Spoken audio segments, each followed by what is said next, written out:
Sometimes, to get the job done, you need to improvise. Welcome back to the Sunshine State Rails.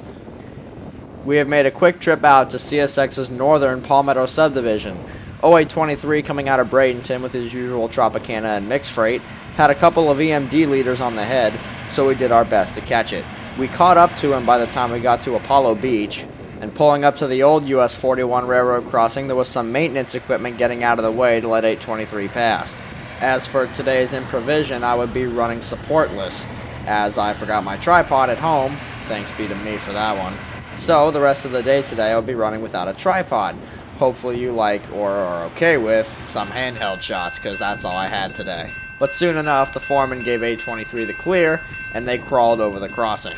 Crawled as in stopped, got off, and started going again. The crossing circuit was a bit hesitant to set off, so the conductor had to climb to the ground, put some flares down on the road, and then 823 could continue north. On the head this morning was CSX 8141 and 4076, 41 being an SD40-2 and 76 being an SD40-3. There was also an AC44 trailing third, which made this consist a little extra rare, considering that there were 3 engines on this fairly short local.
About 3 miles north at Rockport, the train would stop, take the engines off, and switch them around, as in pull them onto the Y and back down, basically rotating the engines.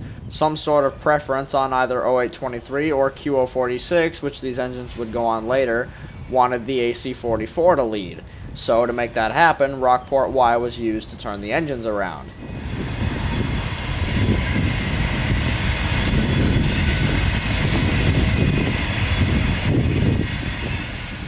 And since I was running without a tripod today, I had to improvise. To my fortune, though, there were a number of objects around that I was able to use as a makeshift tripod or just something to put my camera on.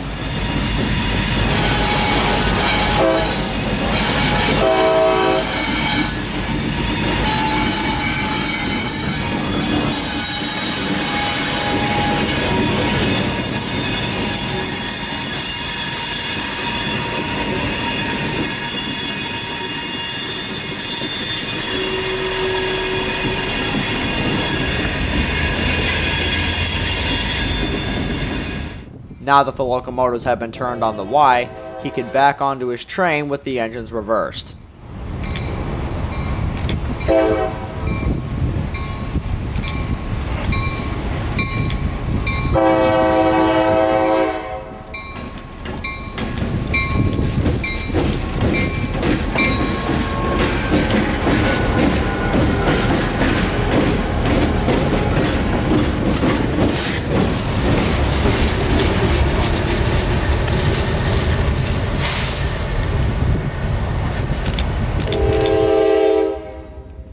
The crew had swapped ends of the consist and were ready to go, so the train can now continue north and make the final 7 miles to Yeoman Yard.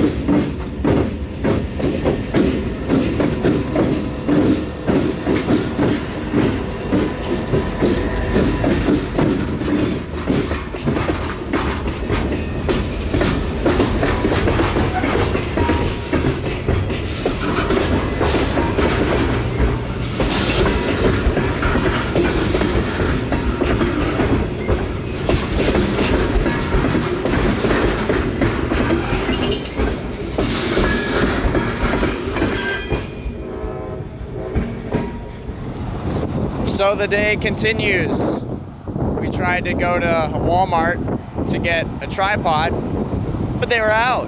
So I get to go the rest of the day sportless. So hopefully I do okay with handheld shots, because that's going to be what the rest of the day is.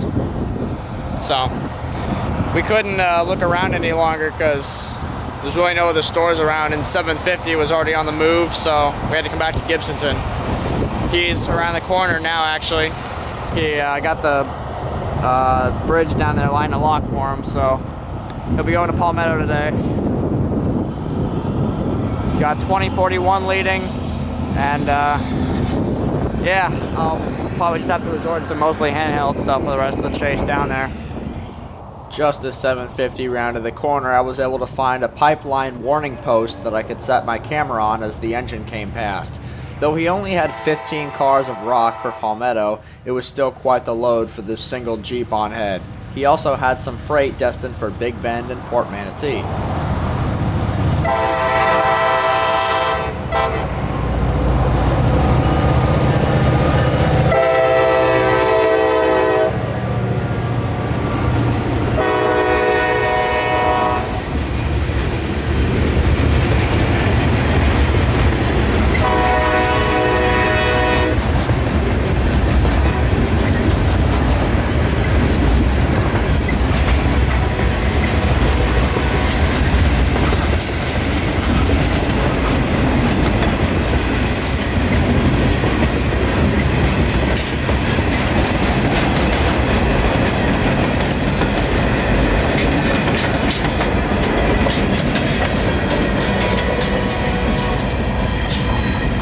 So the southbound chase began abruptly. The train was able to pick up a bunch of speed in between here and the Little Manatee River, which is where our next spot would be. Pulling up to the Little Manatee, I'm jumping out with only a fair number of seconds to spare. To my surprise, pulling up, there were about 15 trucks parked along the road. Evidently, they were doing work on the Little Manatee River.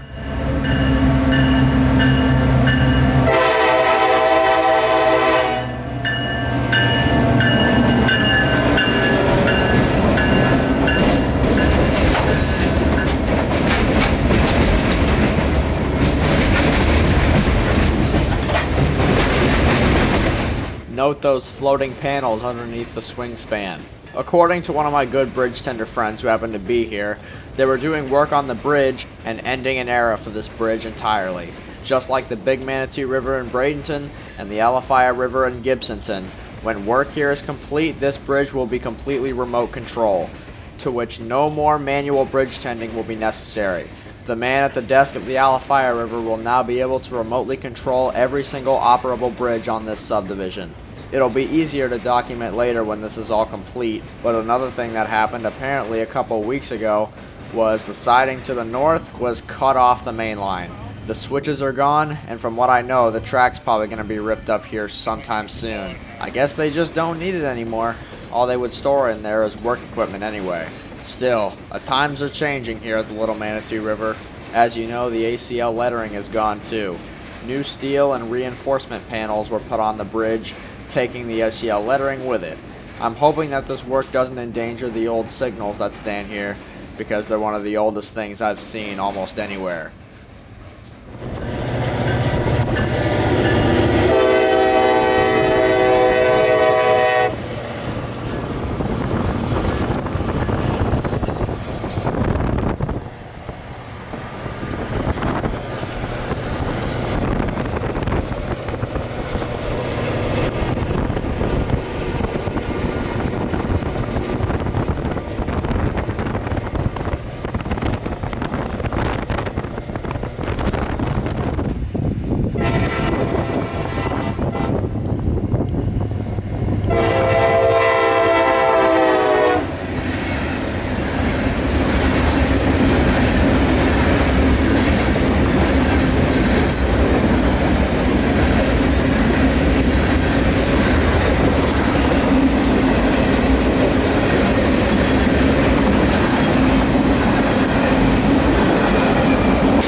would stop in Port Manatee for roughly 30 minutes to drop off that excess freight in the back. Those 15 rock hoppers for Palmetto were to be brought down on their own. So once everything was dropped off, 750 could get moving again.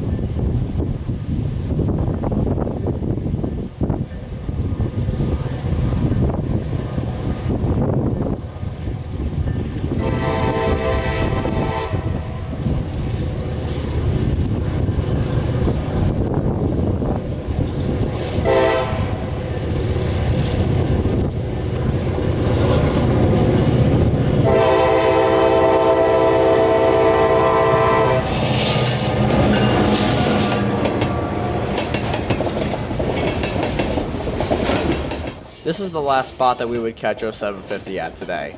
He was to switch another chemical industry and he'd take his sweet time to do that, so that would end our day here. It was a nice little day back on our home rails, so I'll see you out there somewhere else next time on the Sunshine State Rails.